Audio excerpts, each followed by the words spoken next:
Hello, ladies and gents. So, this is my video about how I got robbed inside a huge department store, or actually, it's more of a mall, a big mall in Sweden, in Malmö, called Emporia.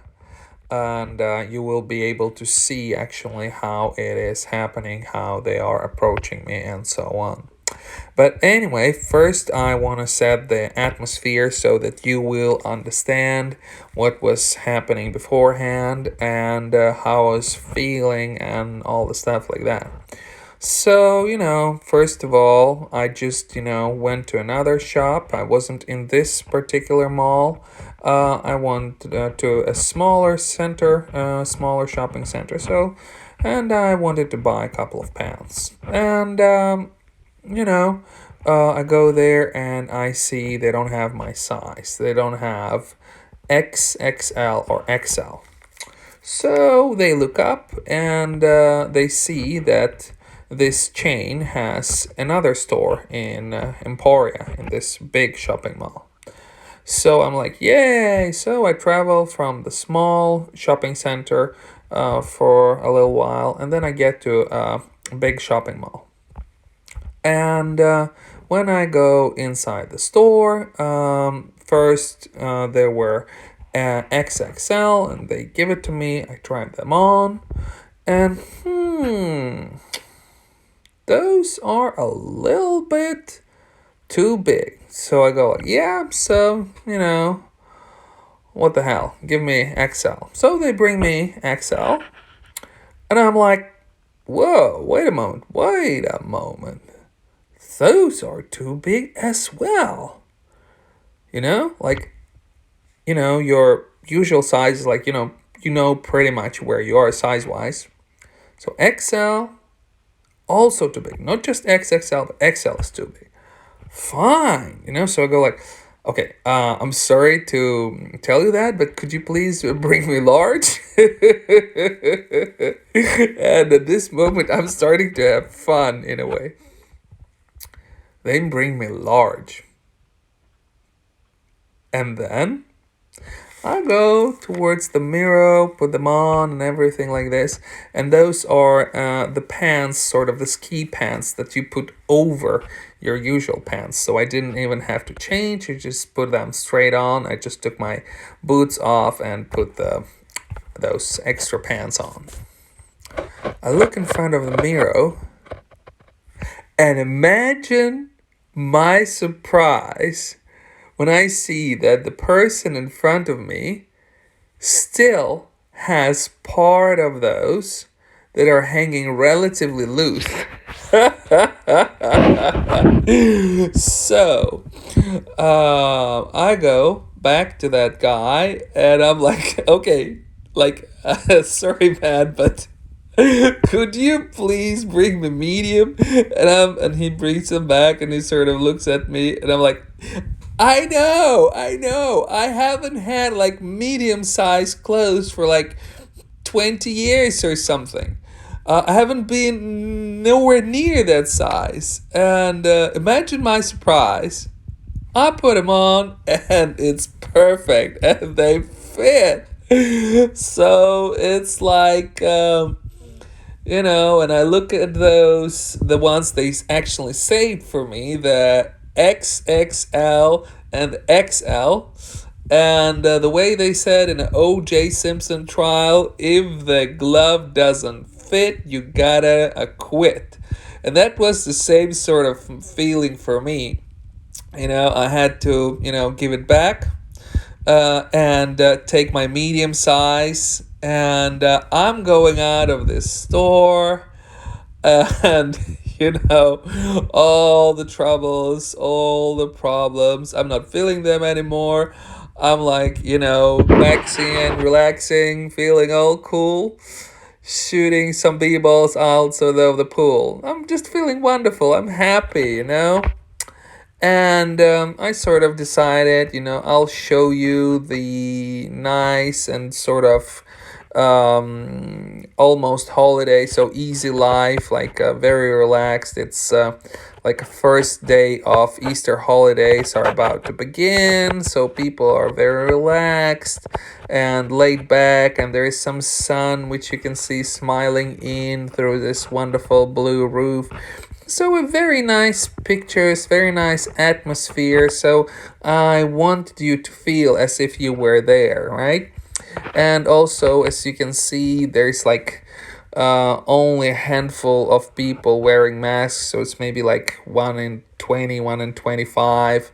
And for me, it is, of course, quite natural, but I know that for some of you who are from other countries, it's a bit of a surprise. So, yeah, this very laid back, cool feeling, of Sweden and modern shopping mall and that all. And now, afterwards, like they say, hindsight is 2020. Of course, I am thinking that, yeah, most of people, they were sort of good, or how should I put it? They were proper, and quite a lot of people went to their families, and they were spending first Easter day with them. And instead of it, I was shopping. And of course, yeah, I don't think that this was like exactly punishment for that. But yeah, something along those lines that has crossed my mind, that I shouldn't have been out, shopping, and maybe I should have just relaxed a little bit at home. But then on the other hand, if you start to think about the things that, like, oh, it's not many people out there, and what if something starts to happen to me? What if, I get myself exposed to some sort of crime and stuff like that? If one starts thinking like that, then in a way, they won. We lost. Then in a way, we are letting them to take over, to take part of our freedom, to take part of our pride, to take away part of our time, like our lifetime. That's actually it. If you're not feeling free, then there is like a part of your lifetime was stalled, So, with all of that in mind, of course, when I'm backtracking it, you can see that there are very, very few people, and some people who are in, I would say that the people with, let's put it that way, migrant backgrounds, or, yeah, some sort of migrant background, or first or second generation migrants, seem to be somewhat overrepresented in this video compared to general population, because as you can see, it seems that they're the majority of the people you can see in front of me. But you can understand if some people don't celebrate Easter, so why would they be sitting at home at Easter? So they go out and enjoy, and whilst most of the people who are sort of Christians, they are staying at home. And of course, the more heavy Christian you are, the more likely it is that you will be at home. So anyway, one of the things that totally shocked me about this thing, it was how freaking insane this was, because this thing that I bought, like, was like 500 crowns in one shop and 400 crowns in the other one. So altogether, both of my purchases combined was like 600 crowns. And those people, they decided to go for it, to try to do sort of like, there's smash and grab, and this looked like more like, yeah, just grab and run away kind of thing. But that's the thing, that they decided to go for something that it's almost completely worthless. I mean, like, if it costs, say, $50-$60 in the shop, then, if they try to sell it on a street, what will they get for it? Maybe like 10, I don't know, 15, something like that. And for 10 or 15 dollars, they did robbery. åt detta åt samma... Vad snackar de om? Får jag bara se vad finns där? Nej, det är inte er väska. Det är vår väska. Varför skulle vi ha er väska? Nej. Hallå, vad gör du? Får jag se vad det finns där? Nej, varför skulle du ta min väska? Hallå? So let's see what is happening to me and how this thing went along. I'll just be telling it right now, and later on I'll show you a slower replay. So it's quite interesting that first they spot me, and I was together with my son, and they are spotting us from a distance. And there is, as far as I can tell, in the immediate vicinity, there is 3 of them, and perhaps it's fully possible that there could be in someone else sort of watching over them. So they spot me, and they start to run towards me, right? And then they block my passage, so there is no way how I could escape anywhere.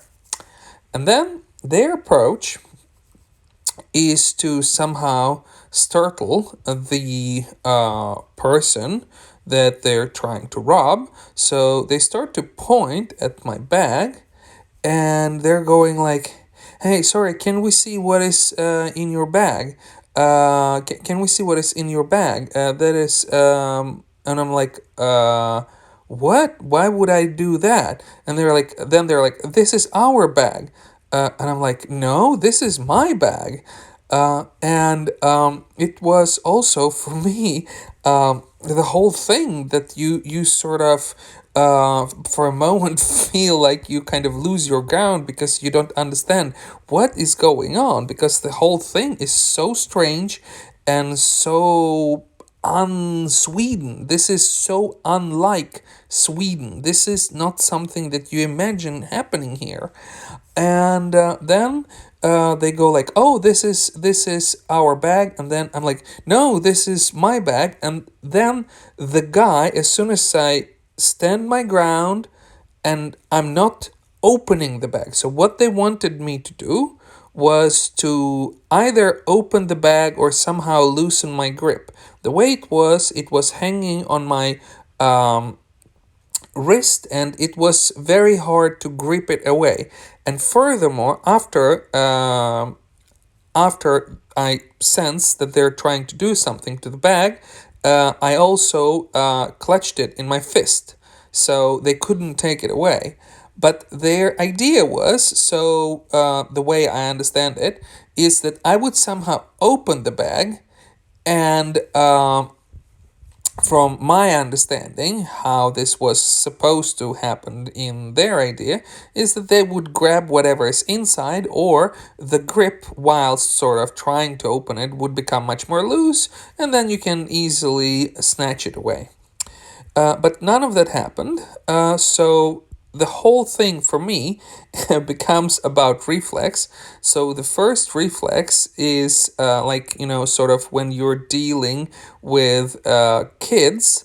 And a lot of times, like if you have ice cream or something like that, that they will try to take it away from you.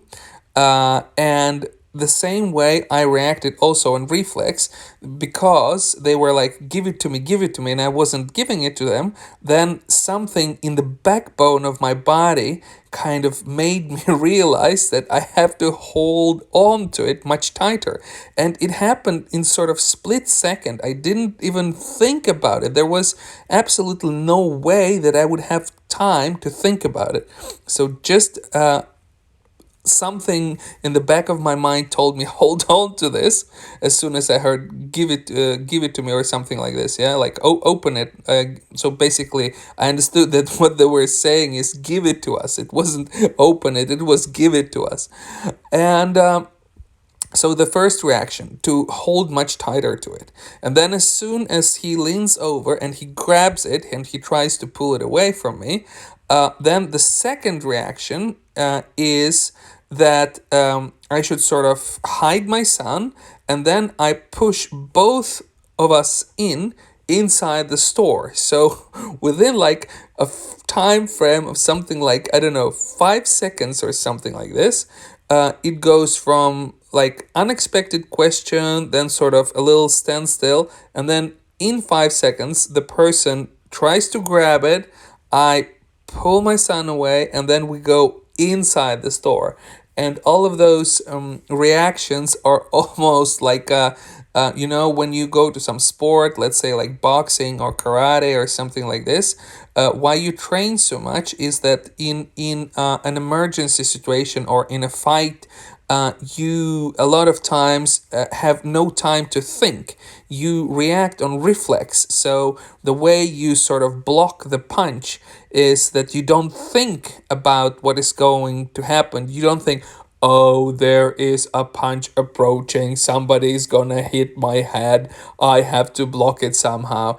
Instead, on entirely on impulse, in a split second, you learn how to do the right move to protect yourself, right? So that is the way that karate or boxing is all about. And in this case, it was almost a little bit in the same way, that something in the backbone of my mind made me realize what to do. So to hold on to the valuable, that was the first thing. Second thing was to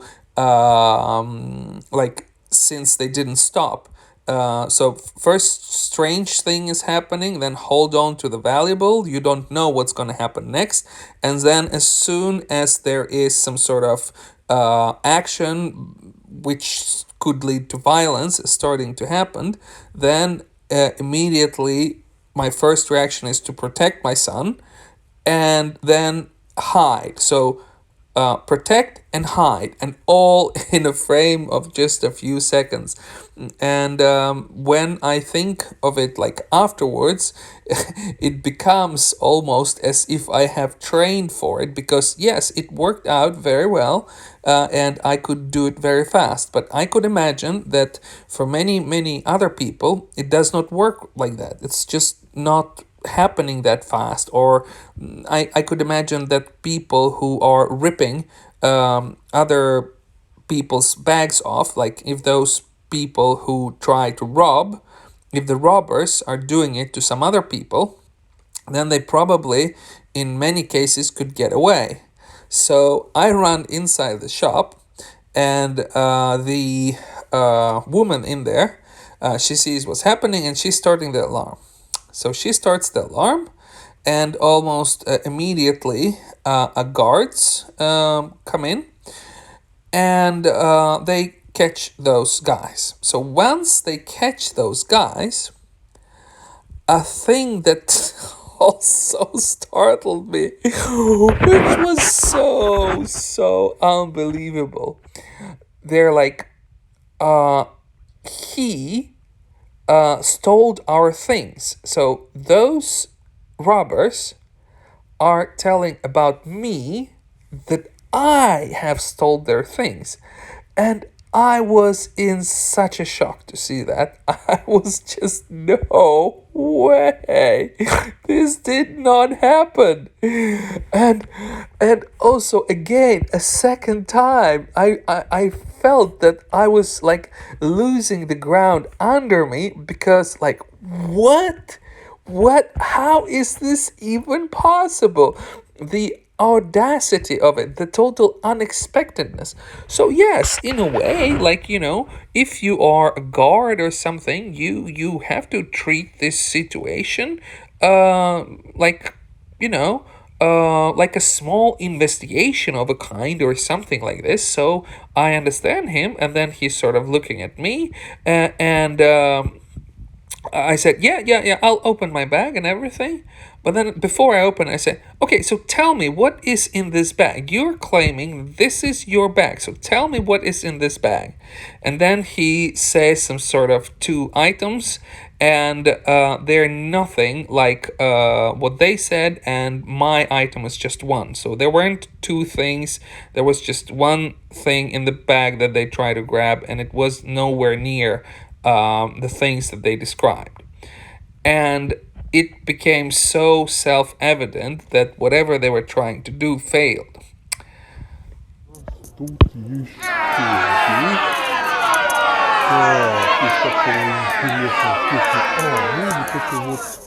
Вот это вот самое... Vad snackar de om? Får jag bara se vad finns där? Nej, det är inte er väska.